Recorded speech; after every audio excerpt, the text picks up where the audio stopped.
నమస్తే, నేను సిరి.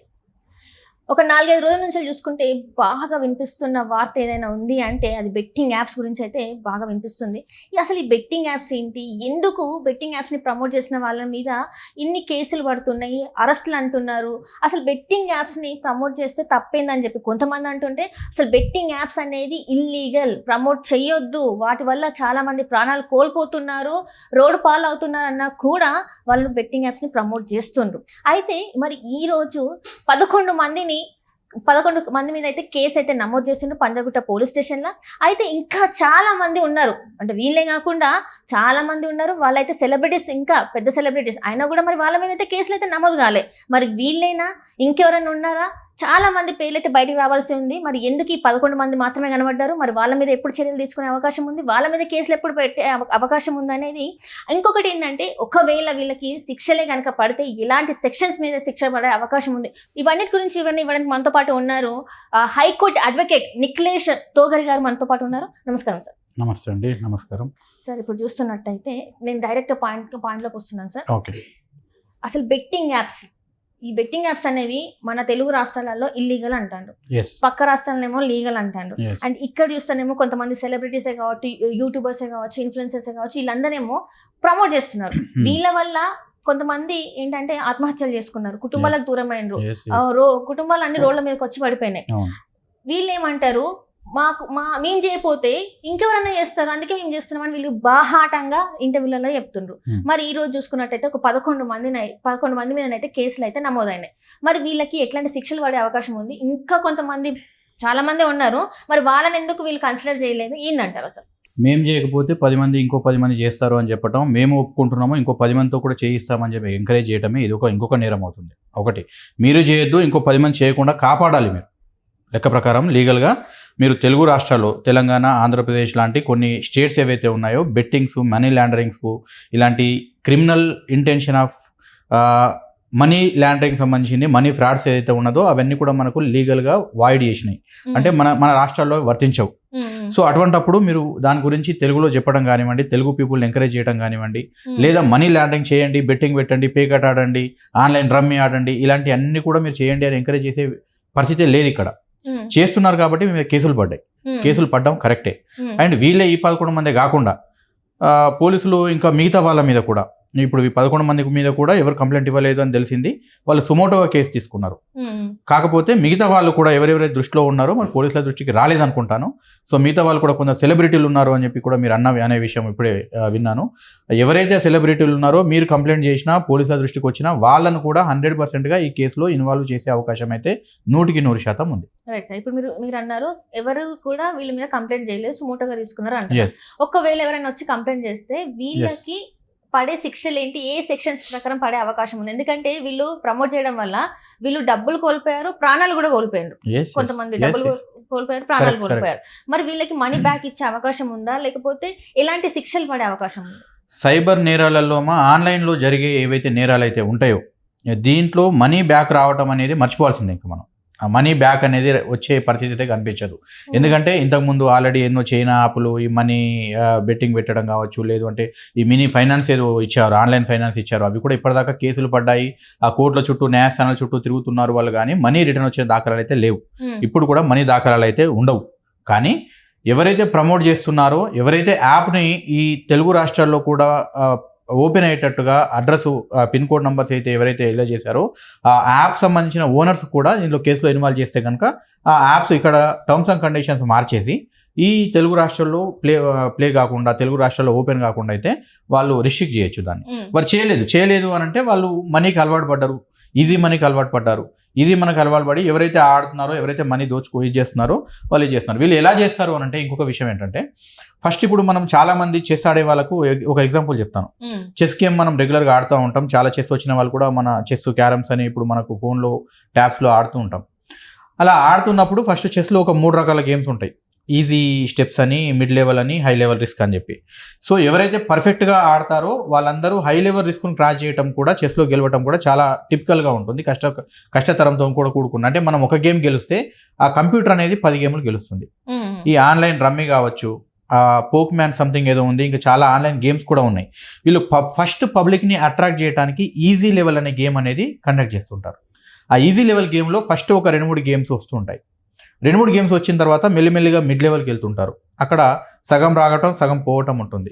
ఎప్పుడైతే హై మనీ ఇన్వెస్ట్ చేస్తామో ఇంకెక్కువగా అడిక్ట్ అవుతామో, ఒకసారి దానికి వచ్చిన తర్వాత ఇంకా ఆశ పుట్టుకుంటుంది ఆ మనిషికి, ఆడే వాళ్ళకి ఆశ పెరిగిన కొద్దీ ఇంకా రెగ్యులర్గా ఇన్వెస్ట్ చేయడం స్టార్ట్ చేస్తుంటారు. వాళ్ళు హై లెవెల్ గేమ్ అనేది స్టార్ట్ చేస్తూ ఉంటారు. అప్పుడు ఇన్వెస్ట్ చేసిన మనీ అంతా పోవటం తప్ప రావటం అనేది ఉండదు. ఇది కంప్లీట్గా ఆన్లైన్లో మనీ కంప్లీట్గా ఫ్రాడ్ చేస్తూ మనీ దోచుకునే ఒక ప్రక్రియ, లేదు అని అంటే ఒక రాబరీకి మారు పేరు అని చెప్పి చెప్పొచ్చు. ఇక్కడ చూసుకున్నట్టయితే సార్, సజ్జనర్ గారు లాంటి పెద్ద వ్యక్తులు కూడా వీడియోలలో కావచ్చు, ట్వీట్ల రూపంలో కావచ్చు, ఆల్రెడీ ఇట్లాంటి వాటికి చెయ్యకండి అని చెప్తున్నా కూడా స్టిల్ వీళ్ళు ఇంకా వాళ్ళ వీడియోలు మనకి సోషల్ మీడియాలో కనబడుతున్నాయి అంటే వీళ్ళకి భయం లేదనుకోవాలా? మా అమ్మాయిలు ఏం చేస్తాయిలే, లాలో మేము ఏదో ఒక లూప్ హోల్ పట్టుకొని బయటకు వస్తామని అనుకుంటున్నారా? సెషన్స్ అంత స్ట్రాంగ్ ఏం లేవు కాబట్టి మనకు బెయిల్ ఒకవేళ శిక్షలు పడ్డా కూడా బెయిల్ దొరుకుతాయని అంత ఈజీగా అనుకుంటున్నారు. ఏంటి సార్ వాళ్ళ ధైర్యం ఏంటంటారు? ఇప్పుడు వాళ్ళకు ఒకటి నిర్లక్ష్యం అనేది కొట్టొచ్చినట్టు కనిపిస్తుంది.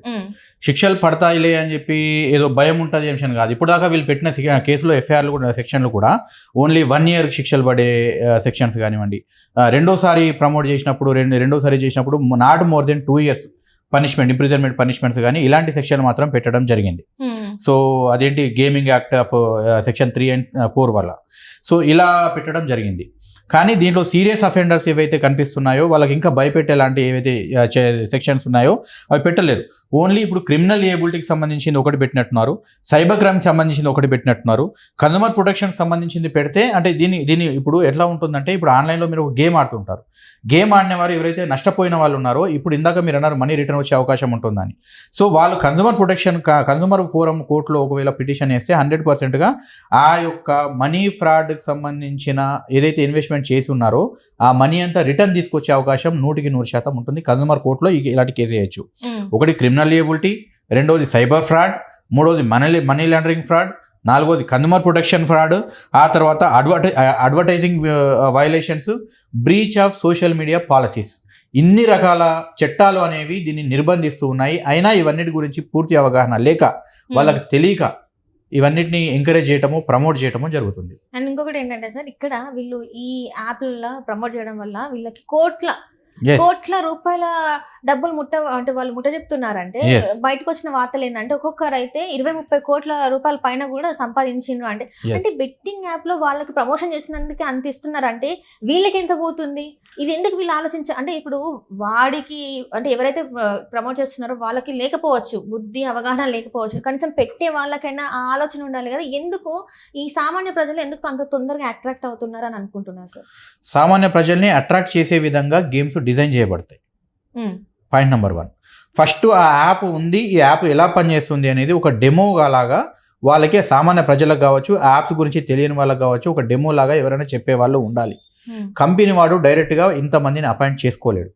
సో ఇండైరెక్ట్గా ఎవరికైతే ఫాలోవర్స్ ఉంటారో, ఎవరికైతే ఇన్ఫ్లుయెన్సర్స్ లాగా ఉంటారో, వాళ్ళు ఆల్రెడీ ఒక బ్రాండ్ మార్కెట్లో ఒక ట్రస్ట్ క్రియేట్ చేసుకొని ఉంటారు. కాబట్టి వీళ్ళు చెప్పడం ద్వారా మిగతా వాళ్ళ అమాయకులని నమ్ముతారు అని చెప్పి ఒక ఉద్దేశంతో వాళ్ళను బుట్టలో వేసుకొని వాళ్ళకి ఎక్కువగా డబ్బులు పే చేస్తూ వాళ్ళు ఇస్తున్నారు. అయితే వీళ్ళు దీంట్లో అతి ఉత్సాహం చేసింది ఏంటంటే, వీళ్ళు చేసిన మెయిన్ ఎక్కడ నేరం చేశారనంటే, ఇప్పుడు ఎగ్జాంపుల్గా ఏదో నేను ఒక వీడియో చూసాను, సన్నీ యాదవ్ సంథింగ్. ఆ అబ్బాయి ఏం చేస్తాడు అని అంటే, ఇప్పుడు ఆ బెట్టింగ్ యాప్స్లో మరీ అంటే దాన్ని పూర్తి ఎంకరేజ్ చేసే విధంగా చాలా ఏం చేస్తాడు అంటే, ఒక షాప్కి వెళ్తాడు, ఈ బెట్టింగ్ యాప్లో మనీ రావడం వల్ల నేను ఇవాళ ఇంత పెద్ద గ్యాడ్జెట్ కొన్నాను, ఇది దీనివల్లే కొన్నాను అని చెప్పి చూపిస్తాడు. ఇప్పుడు కేసు ఫైల్ అయింది. నిజంగా ఆయన ఆ మనీ ఇప్పుడు నాకు బెట్టింగ్ యాప్లో వచ్చింది, ఆయనకు రాదు మనీ, ఇది ఓన్లీ ట్రాష్, ఇది అబద్ధం, కానీ పబ్లిక్ కి నమ్మించే విధంగా చెప్తాడు. అంటే ఈయన ఒక్కడే కాకుండా సార్ చాలా మంది ఇన్ఫ్లుయెన్సర్స్ ఇదే చెప్తారు. వాళ్ళు ఒక టీపై మీద డబ్బుల కట్టాలు అన్ని పెట్టేసి, నేను ఇంత సంపాదిస్తున్నాను, మీరు కూడా ఇంత సంపాదించాలనుకుంటే నేను పంపించే లింక్ ని ఓపెన్ చేయండి, టెలిగ్రామ్ కి రండి అని చెప్పేసి అంటూ ఉంటారు. It is a part of encouraging game, it is part of gambling the common people. So అది ఓన్లీ అందరినీ గ్యాంబ్లింగ్ చేయడానికి, ఎంకరేజ్మెంట్ చేయడానికి ఒక స్క్రిప్టెడ్ విషయమే తప్ప నిజంగా ఆ డబ్బులు దీంట్లో గేమ్లో వచ్చినాయి కావు వాళ్ళకి. ఇప్పుడు ఎగ్జాంపుల్గా మీరు కొన్ని మనం క్రికెట్ యాడ్స్, ఈ హీరో యాడ్స్ చూస్తుంటాం. విమల్ తినండి, విమల్ తినడం వల్ల ఇంత స్వాదిష్ట అయినాం అని చెప్పి యాడ్ ఇస్తారు. నిజంగా వాళ్ళు విమల్ తినరు. కూల్ డ్రింక్ తాగండి, మీరు ఇది చేస్తారు అది చేస్తారు, నేను కూల్ డ్రింక్ తాగటం వల్ల నేను ఇలా హీరోలాగా మారాను అని చెప్తారు. నిజంగా వాళ్ళు కూల్ డ్రింక్స్ జోలికి పోరు, రెగ్యులర్గా వాళ్ళకి అసలు అబిచ్యువేట్ కాదు కూల్ డ్రింక్ కూడా. నిజంగా బూస్ట్ తినడం వల్లే నేను ఇలా ఉన్నాను అని చెప్పి కొందరు యాడ్స్ ఇచ్చారు. ఈవెన్ సచిన్ టెండూల్కర్ లాంటి వాళ్ళు కూడా మేబీ వాళ్ళు తింటారో లేదో తెలియదు, కానీ రెగ్యులర్ అయితే వాళ్ళు తిన్నట్టు ఇక్కడ సాక్ష్యాలు లేవు. సో ఇలాగా బెట్టింగ్ అయితే వీళ్ళు జోలికి పోరు, కానీ బెట్టింగ్ కంపెనీస్ ఇచ్చే మనీకి ఆశపడి మిగతా వాళ్ళు ఏమవుతున్నారో కూడా చూడకుండా, మిగతా వాళ్ళ ఫ్యామిలీలు ఏమవుతున్నాయో చూడకుండా వాళ్ళని అందరినీ కూడా ఇబ్బందులు పెట్టే విధంగా వీళ్ళు ఒక స్క్రిప్టెడ్ ఎంకరేజ్మెంట్ అనేది చేస్తున్నారు. ఆ స్క్రిప్టెడ్ ఎంకరేజ్మెంట్లోనే భాగంగా ఈ గ్యాడ్జెట్స్ కొనడం అని, మనీ టేబుల్ మీద ఇట్లా చల్లుకొని ఆ మనీ మొత్తం దీనివల్లే సంపాదించినని, లేదా వెనుక బిల్డింగ్ ఒకటి చూపించి ఈ బిల్డింగ్ దీనివల్లే నేను కొన్నాను అని చెప్పి చూపించడం కూడా ఇలాంటి గేమ్లో భాగమే.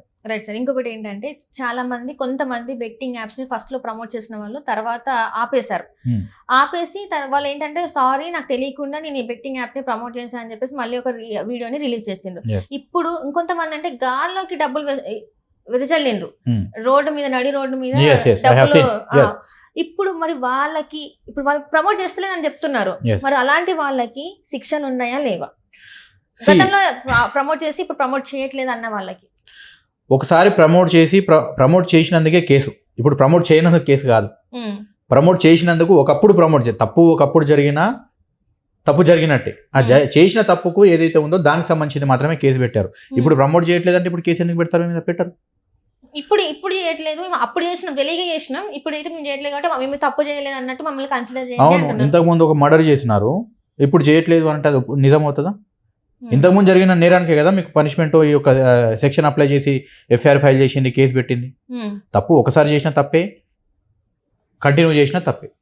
ఇప్పుడు కోర్టు ముందరికి పోతారు, ప్రతి ఒక్క నేరం ఫైల్ అన్నాడు ఇప్పటిదాకా నేను ఏం చేయలేదండి, గతంలో ఏం కేసులు లేవు, ఇది ఒకటే కేసు ఉంది, ఇక పైన ఈ జోలికి రాను అంటారు. అలాంటప్పుడు వాళ్ళందరూ కూడా ఇన్నోసెంట్ పర్సన్స్ అవుతారా?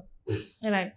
ఈ విషయం నేను ఎందుకు అడిగానంటే చాలా మంది మధ్య కాలంలో చెప్తుంది ఏంటంటే మేము అప్పుడు చేసినాం కానీ ఇప్పుడు చేయట్లేదు, సో ఇప్పుడు మేము శిక్ష అర్హులం కాదు అన్నట్టు వాళ్ళు మాట్లాడుతున్నారు. వాళ్ళు 100 చెప్తారు, కానీ కోర్టు అని ఒకటి ఉంటుంది, చట్టం అని ఒకటి ఉంటుంది. చట్టం పరిధిలో జ్యుడిషియల్ మైండ్ ఇది ఎంటైర్లీ డిఫరెంట్. చట్టం అనేది మీరు నిజంగా నేరం చేశారా లేదా అనే పాయింట్ ఆఫ్ వ్యూలో, నేర ప్రవర్తన ఉందా లేదా, నేరం యొక్క మీ యొక్క నేరం చేసేది ఏదైతే ఉందో ఆ ఇంటెన్షన్ ఉందా లేదా అనేది, మెన్సరియా ఉందా లేదా అనేది చెప్తుంది. ఇప్పుడు దీన్ని ఏ క్రైమ్ కింద చూస్తారు సార్? మరి వీళ్ళు సైబర్ క్రైమ్ కింద పెట్టారమ్మా ఒకటి. అండ్ ఆన్లైన్లో సోషల్ మీడియాలో కూడా ఒకటి, మన ముఖ్యమంత్రి రేవంత్ రెడ్డి గారు కూడా ఒక మాట అన్నారు ఏంటంటే, సోషల్ మీడియా మీద కంట్రోలింగ్ చేస్తూ ఒక చట్టం కూడా చేసే దిశగా మేము అడుగులు వేస్తున్నామని చెప్పారు. ఇది చాలా హర్షించదగ్గ విషయం, నిజంగా చట్టం తీసుకురావాల్సిన విషయం.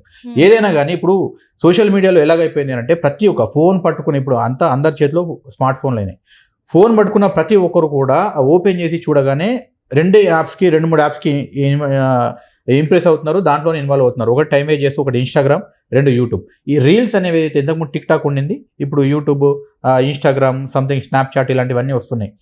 సో ఆ యొక్క రీల్స్ పరంగా ఆ రీల్స్ ఓపెన్ చేస్తే చాలు ఈ బెట్టింగ్ యాప్ సంబంధించిన అడ్వర్టైజ్మెంట్, స్పాన్సర్డ్ అని చెప్పి మరి బెట్టింగ్ యాప్స్ సంబంధించిన అడ్వర్టైజ్మెంట్స్ రావటం, ఇలాంటివన్నీ చేస్తున్నారు. సో దీనివల్ల ఏమవుతున్నారు అంటే, తెలిసి తెలియని వాళ్ళు డబ్బులు, ఇప్పుడు చాలా మందికి ఉపాధి లేదు, వాళ్ళ దగ్గర ఒక 10,000 ఉంటాయి, 10,000 పెడితే ఇంకొక ₹1,00,000 వస్తాయేమో అని చెప్పి ఒక మైండ్ సెట్తోనే ఉండి వాళ్ళు కూడా దాంట్లో ఇన్వాల్వ్ అవ్వడం అయితే జరుగుతుంది. అండ్ ఇంకొకటి ఏంటంటే సార్, ఇక్కడ మీరు ఇందాక మరి స్టార్టింగ్ లో మాట్లాడారు తెలుగు 2 రాష్ట్రాలలో మనకి ఇక్కడ ఇల్లీగల్ అని. అయితే కొంతమంది పెద్ద స్టార్స్ ఏం చేస్తున్నారంటే వాళ్ళు ఇంగ్లీష్ లో గానీ హిందీలో గానీ చేస్తున్నారు ఈ యాప్ ప్రమోషన్స్. మరి వాళ్ళకి శిక్షలు ఏమంటారా సార్? మరి సీఎం ఇండియాలో కూడా ఒక 2-3 స్టేట్లో, ఒకటి ఐ థింక్ మహారాష్ట్ర, 2 గోవా, ఇంకొకటి 2-3 స్టేట్స్ ఉన్నాయి, దాంట్లో మాత్రమే legal. Not only in India, other countries also, most of the countries they are trying to ban this illegal betting apps. దీనివల్ల ఏమీ రాదు. ఇప్పుడు ఆన్లైన్ ఎంత పెద్ద ప్లాట్ఫామ్ అంటే, ఇప్పుడు ఆఫ్లైన్లో ఏదైతే మనం భూమి మీద హైదరాబాద్లో ఒక పట్టణం ఉంది, ముంబై ఒక పట్టణం, ఒక మిగతా చిన్న చిన్న వరంగల్, ఆదిలాబాద్, నిజామాబాద్, కాకినాడ ఇలాంటి ఎట్లయితే పట్టణాలలో ఒక గ్రూప్ ఆఫ్ పీపుల్ నివసిస్తున్నారో, ఆన్లైన్లో ఇలాంటి పేర్లు పెట్టకుండా ఒక ప్రపంచం క్రియేట్ అయింది, that is social media. So దానికి ఒక బౌండరీ అనేది లేదు.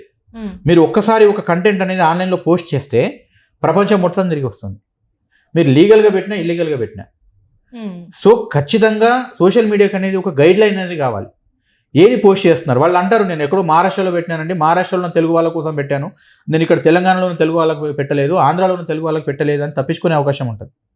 ఈ క్వశ్చన్ ఎందుకు అడిగానంటే సార్, ప్రముఖ నటులు అంటే హీరోలు ఒక రోజు మనం చూసుకున్నట్టయితే రానా గారు ఆయన చేస్తున్నారు, అండ్ మంచు లక్ష్మి గారు చేస్తున్నారు, అండ్ ఇంకొకటి నిధి అగర్వాల్. ఇప్పుడు మన పవన్ కళ్యాణ్ తో ఒక సినిమా కూడా వస్తుంది, హరిహర వీరమల్లు. వీళ్ళు వేరే భాషలో చెప్తున్నారు. మీరు అంటున్నా తెలుగులో మనకి ఇల్లీగల్ కాబట్టి వీళ్ళు వేరే భాషలో చెప్తున్నారు. మరి వీళ్ళకి శిక్ష అర్హులు కాదంటే? తెలుగులో ఇల్లీగల్ అని చెప్పాను కానీ తెలుగు వాళ్ళకి హిందీ రాదని చెప్పలేదు, తెలుగు వాళ్ళకి ఇంగ్లీష్ రాలేదని చెప్పలేదు. సో అప్పుడు వాళ్ళు హిందీలో చెప్పిన వేరే భాషలో చెప్పిన భాష ఇక్కడ తెలంగాణలో ఆంధ్రాలో నివసించే వారికి రావచ్చు.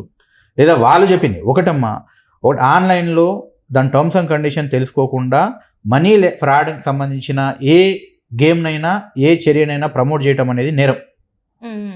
100%గా వాళ్ళు నిజంగా ప్రమోట్ చేసి ఉంటే వాళ్ళ మీద కూడా ఎఫ్ఐఆర్ చేయాలి. అప్పుడే సామాన్య పబ్లిక్ కూడా వాళ్ళకి నమ్మకం వస్తుంది న్యాయ వ్యవస్థ మీద, పోలీస్ వ్యవస్థ మీద. నేను ఎందుకు అడిగానంటే సార్, ఇందాక మనం మాట్లాడుకున్నట్టు ఇది ఒక చిన్న లూప్ లాగా దొరికి మేము తెలుగు రాష్ట్రాల్లో చేయలేదు కదా, మేము పక్క రాష్ట్రాల్లో చేసినాం కాబట్టి మేము దీనికి కాదు అని చెప్పేసి తప్పించుకునే ప్రయత్నం చేసే అవకాశం ఉంది కదా, అందుకే దీని మీద ఏమైనా యాక్ట్ ఉందా లేదా, మరి వీళ్ళు తప్పించుకునే అవకాశం ఉందా లేదా అని అడుగుతున్నాను. సోషల్ మీడియాకు స్పెషల్ యాక్ట్ ఇప్పటిదాకానైతే ఎనాక్ట్ చేయలేదు, ఇక పైన చేస్తే హ్యాపీ, రైట్. కాకపోతే ప్రాసిక్యూషన్ మాత్రం జరుగుతుంది. వాళ్ళు కోర్టుకి వెళ్లాల్సిందే, ఆ కోర్టు యొక్క కేసు ఫేస్ చేయాల్సిందే, వాళ్ళ యొక్క కాన్సిక్వెన్స్ ఏవైతే ఉన్నాయో అవి చేయాల్సిందే. ఇక పైన వాళ్ళు ప్రమోట్ చేసేటప్పుడు మాత్రం జాగ్రత్తగా ఉండాల్సిందే. రైట్. ఇంకొకటి ఏంటి అంటే సార్, సజ్జనర్ లాంటి గారు వాళ్ళు ఎట్లా అంటే ఇంత పెద్దగా చేస్తున్నారు. ఇంకొకటి ఏంటంటే నా అన్వేష్ కూడా వీడియోస్ చేసి ఇంతమంది చాలా మంది పేర్లు బయట తీసుకు ఇదంతా చేసే బదులు ఒక టిక్ టాక్ అనే యాప్ని బ్యాన్ చేసినట్టు ఇలాంటి యాప్స్ని ఎందుకు బ్యాన్ చేస్తలేరు, వీళ్ళని చెయ్యొద్దు అని చెప్పే బదులు అసలు ఆ యాపే లేకుండా పోతే వీళ్ళు అసలు ప్రమోటే చేయరు కదా. Exactly the good question it is. అసలు ఈ యాప్సే లేకుండా చేస్తే సెంట్రల్ గవర్నమెంట్ నుంచి ఒక జస్ట్ ఇదంతా పార్లమెంట్ మన అసెంబ్లీలో ఒక బిల్లు పెట్టు లేకపోతే ఇంకేదైనా చేసు ఇక్కడ జరిగే చాలా ఎన్ని ప్రాణాలు పోతున్నాయి, ఎన్ని కుటుంబాలు రోడ్డు పాలవుతున్నాయి, ఇవన్నీ కూడా మొత్తం కేంద్రం దృష్టికి తీసుకెళ్ళి మన ఇన్ఫర్మేషన్ అండ్ బ్రాడ్కాస్టింగ్ మినిస్ట్రీకి ఒకటి మనకు మెమో సబ్మిట్ చేస్తే దీని ఒక డ్రాఫ్ట్ తీసుకుపోయి సబ్మిట్ చేసి ఈ యాప్స్ని బ్యాన్ చేయండి అని చెప్పడం అన్నిటికీ సరిపోయేటట్టు ఒకే ఒక మంచి మార్గం. సో అది చేస్తుంది గవర్నమెంట్ అనేది, ప్రతి ఒక్క గవర్నమెంట్, స్టేట్ గవర్నమెంట్ కూడా చేయాలి. నిజంగా వాళ్ళ పబ్లిక్ మీద ప్రేమ ఉంటే, వాళ్ళ యువత చెడిపోవద్దు, వాళ్ళ యొక్క రాష్ట్రంలో యువత చెడిపోవద్దు, వాళ్ళ యొక్క ఏరియాలో కనుక చదువుకున్న వాళ్ళు కూడా చెడిపోవద్దు, మంచి అమాయకులు చెడిపోవద్దు అనే ఒకవేళ సదుద్దేశం ఉంటే దీని మీద ఒక చట్టం చేసి ఒక డ్రాఫ్ట్ తయారు చేసి వాళ్ళు గవర్నమెంట్కి పంపించడం, సెంట్రల్ గవర్నమెంట్కి పంపించడం, ఈ యాప్నే లేకుండా తీసేయడం అనేది ఉత్తమమైన మార్గం. ఇంకా కొన్ని న్యూసెస్ ఏంటంటే మన లోకల్ బాయ్ నానిని అరెస్ట్ చేశారు. ఆయనకి 20 ఏళ్ల జైలు శిక్ష, మిగతా వాళ్ళకి కూడా 20 ఏళ్ల జైలు శిక్ష అంటున్నారు. మీరు అంటేనేమో సోషల్ మీడియా దాని మీద యాక్ట్ రాలే అంటున్నారు. మరి ఆ లోకల్ బాయ్ నానికి 20 ఏళ్ల జైలు శిక్ష పడినట్ట అసలు ఏంటంటే ఈ మనీ ఫ్రాడింగ్ కేసులు ఇప్పుడు ఆన్లైన్ బెట్టింగ్ ప్రమోషన్ సంబంధించిన 20 ఏళ్ల శిక్ష కేసులు అయితే ఎక్కడైతే కనిపించలేదమ్మా. ఇక్కడ ఓన్లీ 1 or 2 years, అది కూడా రెండోసారి చేసిన వాళ్ళకు నాట్ మోర్ దెన్ 2 years అనేది అయితే ఇస్తుంది. కాకపోతే ఏంటంటే దీంట్లో కొన్ని సెక్షన్స్ వాళ్ళు మరి ఏ సెక్షన్స్ దేని ప్రకారం మనీ లాండరింగ్ పెట్టారా, గేమింగ్ యాక్ట్ ప్రకారం పెట్టారా, సైబర్ ఫ్రాడ్ ప్రకారం పెట్టారా, క్రిమినల్ లేబిలిటీని అప్లై చేశారా, లేకపోతే సోషల్ మీడియా పాలసీస్ని వైలేట్ చేసినందుకు పెట్టారా, information technology act IT act ప్రకారం పెట్టారా అనేది మనకు 100% మన దగ్గర క్లారిటీ లేదు. సో అది పెడితే ఒకవేళ అది ఏదైనా పెడితే ఇది ఏది పెట్టినా కానీ ఇది police can arrest without any warrant. ఈ కేసులలో అయితే ఇప్పుడు వాళ్ళు పెట్టిన నాకున్న ఇన్ఫర్మేషన్ ఏంటంటే without warrant police can arrest. వాళ్ళు ఏంటంటే హైకోర్టుకి వెళ్ళో లేకపోతే దగ్గరలో ఉన్న వాళ్ళకు కన్సర్న్ కోర్టుకి వెళ్ళో బెయిల్ అయితే అప్లై చేసుకొని బయటపడాల్సిందే తప్ప, తర్వాత కేసు ఫేస్ చేయాల్సిందే తప్ప 20 ఏళ్ల పనిష్మెంట్ ఉన్న కేసులు అయితే కావు. ఓన్లీ 1 or 2 years మాత్రమే, not more than 1 or 2 years అంతే అంటారు. సో కఠిన శిక్షలు లేవు కాబట్టి ఈ రోజు వీళ్ళు ఇంత లిబర్టీ తీసుకొని ఇట్లా చేస్తున్నారు అనుకోవచ్చు. భయం అనేది లేదు, అంత దారుణమైన కఠిన శిక్షలు లేవు కాబట్టి వీళ్ళకి అంత భయం లేకుండా అయితే పోతుంది. ఖచ్చితంగా కదా సార్. ఎందుకంటే ఎవరైనా అంటే ఇప్పుడు పెద్దవాళ్ళు ఎవరో ఆ పోలీస్ డిపార్ట్మెంట్ సంబంధించిన వాళ్ళు చెప్తున్నారు కాబట్టి కొంచెం భయంతో చేయకుండా ఉంటున్నారు, కానీ మిగతా వాళ్ళు అయితే చేస్తున్నారు కాబట్టి సో వీళ్ళకి ఏంటంటే వీళ్ళకి కొంత అవగాహన ఉంది, శిక్షణ లాంటివి ఏం లేవు కాబట్టి మనం ఓకే మనం ఇంకా ప్రొలాంగ్ చేయొచ్చు అని. నాకు తెలిసిన పోలీస్ డిపార్ట్మెంట్ ఇప్పుడు ఏదైతే కేసులు పెడుతున్నారో దీనికి పోలీస్ డిపార్ట్మెంట్ లో ఉన్న నా క్లయింట్లు కూడా బాధితులే. వాళ్ళు ఇల్లు అమ్ముకున్నారు, పొలాలు అమ్ముకున్నారు, ఆన్లైన్ బెట్టింగ్ అప్లై చేసి పోలీస్ డిపార్ట్మెంట్ లో పనిచేస్తూ కూడా నా దృష్టికి వచ్చి వాళ్ళు భార్య పిల్లలు ఇబ్బంది పెడుతూ మళ్ళీ ఏమైంది అంటే వస్తుంది అనుకున్నా, ఈసారి పోయిన అమౌంట్ నెక్స్ట్ టైం వస్తుంది అనుకున్నాను అని చెప్పి ఆ దారుణమైన పరిస్థితికి తీసుకెళ్లి ఏ రేంజ్కి పోయిందంటే ఇల్లు వాకిలి పొలాలు అమ్ముకునే పరిస్థితికి అయితే వచ్చింది. అంత దారుణంగా దీనికి భయంకరమైన అడిక్ట్ చేస్తున్నారు వాళ్ళని. ఆన్లైన్ బెట్టింగ్ యాప్స్ అనేవి. వీళ్ళకి తెలియదు, ప్రమోట్ చేసే వాళ్ళకు నిజంగా అంత జరుగుతుంది అనేది వీళ్ళకి తెలియకపోవచ్చు. చాలా మంది అడుగుతున్నారు సార్, ఎక్కడ చనిపోయిన ఎవరు చనిపోయిన అని చెప్పేసి మాట్లాడుతున్నారు. నా దగ్గర రమ్మని చెప్పండి, నేను చూపిస్తా ఎన్ని ఫ్యామిలీలు అయినాయని బ్యాంక్ స్టేట్మెంట్తో సహా చూపిస్తా. వాళ్ళు ఏ గేమ్లో పెడుతున్నారు, ఏ గేమ్లో ఎంత లాస్ అయ్యారు, ఈ సంవత్సరం ఎంత పెట్టారు, ఒక్కొక్కరు దాదాపు 20 లక్షలు 25 లక్షలు. ఇప్పుడు అంతెందుకు, ఇప్పుడు మన యూట్యూబ్ ఛానల్లో కూడా ఇప్పుడు అరెస్ట్ చేసిన కేసులు ఏవైతే దానికి సంబంధించిన మీలాంటి ఛానల్ వాళ్ళు ఎవరైతే యూట్యూబ్లో పెడుతున్నారో దాని కింద నేను 35 లక్షలు పెట్టుకున్నా, నా 30 లక్షలు పోయినా ఈ యాడ్ చూసి, 25 లక్షలు పోగొట్టుకున్న ఈ యాడ్ చూసి అని చెప్పి కమెంట్స్ కూడా రాస్తున్నారు వాళ్ళు. నా దగ్గర ప్రత్యక్ష సాక్ష్యం ఉంది ఏంటి, నా దగ్గర బ్యాంక్ స్టేట్మెంట్తో సహా ఆన్లైన్లో డబ్బులు పోగొట్టుకున్న రిపోర్ట్ ఉన్నది నా దగ్గర. ఎవరైనా అడిగితే కనుక కాంటాక్ట్ మీ అవి షో. రైట్.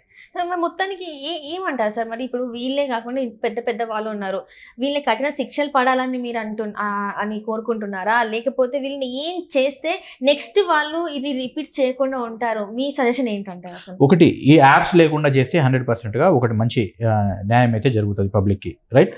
సో చాలా మంది ఎట్లా ఉంటారంటే, ఇప్పుడు మైండ్ సెట్ కూడా ఒక్కొక్కరు స్ట్రాంగ్ మైండ్ ఉంటుంది. ఇప్పుడు చాలా మంది ఎంత ఒక రాంగ్ రూట్లో అని చెప్పినా పోరు, ఒకరిది వీక్ మైండ్ ఉంటుంది, వాళ్ళు ఎంత పోవద్దు అని చెప్పినా పోతుంది. అంటే వీళ్ళ ఆలోచన విధానం అన్నమాట మారకుండా ఉండాలి అని అంటే ఇలాంటి యాప్స్ అనేవి, ఆన్లైన్ యాప్స్ అనేది బ్యాన్ చేయడం అనేది ఒకటి పర్మనెంట్ సొల్యూషన్. వాళ్ళకి ఇప్పుడు ఈ ఇన్ఫ్లుయెన్సర్ ఈ రకం కాకపోతే ఇంకొక రకంగా పోయే అవకాశం ఉంటుంది. దొంగతనం చేసేవాడికి ఒక రూట్ ఏందమ్మా, ఒక రకంగా బ్యాన్ చేస్తే ఇంకొక ప్లాన్ వేసుకుంటాడు వాడు. ఆన్లైన్ బెట్టింగ్ కూడా అంతే కదా, ఒకదాని మీద ఒకటి ప్లాన్ చేసుకుంటూ ఏదో రకంగా పబ్లిక్ నుంచి మనీ లూట్ చేయాలి. అంటే ఇప్పుడు ఇక్కడ ఏంటంటే, ఇప్పుడు బెట్టింగ్ యాప్స్ అంటున్నారు, ప్రిడిక్షన్ యాప్స్ అంటున్నారు, ఇవి రెండు వేరంటారా సార్? రెండు సేమే అంటారా? ఒకే టైప్ ఆఫ్ అంటే మనీ లూటింగ్ యాప్స్ ఇవన్నీ కూడా. క్యాసినో కావచ్చు, ఈ మధ్య క్యాసినో కూడా ఒకటి అయింది. ఆ క్యాసినో కావచ్చు, ప్రిడిక్షన్ కావచ్చు, బెట్టింగ్ యాప్స్ కావచ్చు, రమ్మీ కావచ్చు, ఆన్లైన్లో ఇంకా మటకా లాంటి యాప్స్ కూడా ఉన్నాయి. ఈవెన్ క్రికెట్ 365 అని చెప్పి క్రికెట్ ఆడే దాంట్లో కూడా ఐపీఎల్ ఆడుతుంటే, ఇప్పుడు ఐపీఎల్ అప్కమింగ్ ఐపీఎల్ చూడండి ఎన్ని బెట్టింగ్స్ జరుగుతూ ఉంటాయి. ఇక్కడ ఒకడు మామూలుగా ఒకడు ఇది చేస్తూ ఉంటాడు, ఆ తర్వాత దీంట్లో ఈ నో బాల్ పడుతుంది, 1 లక్ష రూపాయలు బెట్, ఈ ఓవర్లు 10 రన్లు మాత్రమే కొడతాడు, 10 రన్లకి దాటదు, కావాలంటే 50,000 రూపాయలు బెట్టు. ఇలాంటివి మన కళ్ళ ముందు ఎన్నో ఆన్లైన్లో జరుగుతున్నాయి. ఎక్కడైతే ఆన్లైన్లో ఒక ప్రపంచం క్రియేట్ అయిందో దాన్ని అడ్డుకునే వ్యవస్థ అనేది లేకుండా పోయింది. ఆన్లైన్లో అడ్డుకున్న వ్యవస్థ లేకపోవడంతోనే ఇట్లాంటి దొంగలకి ఇంత దారుణమైన రూట్స్ దొరుకుతున్నాయి వాళ్ళకి. సో మొత్తంగా మీరు ఇప్పుడున్న ఈ యూత్కి కావచ్చు, ఈ గేమ్స్ని ఎంకరేజ్ చేస్తున్న వాళ్ళకి కావచ్చు, గేమ్స్ని లో డబ్బులు పెట్టే వాళ్ళకి మీరేం చెప్తారు? 2 సలహాలు చెప్తాను. ఒకటి, ఈజీ మనీ నమ్మొద్దు. ఈజీ మనీ వస్తుంది అని అంటే నమ్మొద్దు. రెండోది, ఫస్ట్ చెప్పిన పాయింట్ని మర్చిపోవద్దు. Right sir. Thank you so much sir, మీరు మా కోసం మా స్టూడియోకి వచ్చేసి ఈ బెట్టింగ్ యాప్స్ గురించి ఇంత చక్కగా వివరించారు. సో మీరు ఇంకొన్నిసార్లు కూడా మీరు మా స్టూడియోకి రావాల్సి ఉంటుంది, ఎందుకంటే ఇది ఇక్కడితో ఆగేలాగా అనిపించట్లేదు. సో దీని మీద ఇంకొన్నిసార్లు కూడా మనం కూర్చొని చర్చించే ఉంటుంది కాబట్టి, సో ఇంకా మీరు వచ్చి మాకు ఇంకా కొంచెం అవగాహన పెంచాలని మనస్ఫూర్తిగా కోరుకుంటున్నాను. Thank you so much sir. నమస్తే, థ్యాంక్ యూ వెరీ మచ్. అలాగే ఇలాంటి యాప్స్ మంచి ఇంటర్వ్యూ కండక్ట్ చేశారు. ఒకటి, ఇలాంటి యాప్స్ మీదే కాకుండా సోషల్ మీడియాలో ఎన్ని రకాల ఫ్రాడ్స్ ఉన్నాయో, ఎంతమంది ఎన్ని రకాలుగా నష్టపోతున్నారో అవేర్నెస్ క్రియేట్ చేయడం అనేది ఇలాంటి పబ్లిక్ ప్లాట్ఫామ్తోనే. మీరు ఏదే ప్రోగ్రామ్ చేయండి, 100%గా మా సపోర్ట్ ఉంటుంది, ఎంకరేజ్మెంట్ ఉంటుంది. మీరు ఎన్ని రకాలుగా మంచి ప్రోగ్రామ్ చేసినా 100%గా మేము సపోర్ట్ ఇస్తాము. దాన్ని మనం పబ్లిక్కి తీసుకుపోయేటట్టు కూడా చేద్దాము. Thank you for conducting this such nice interview. Thank you very much. నమస్తే.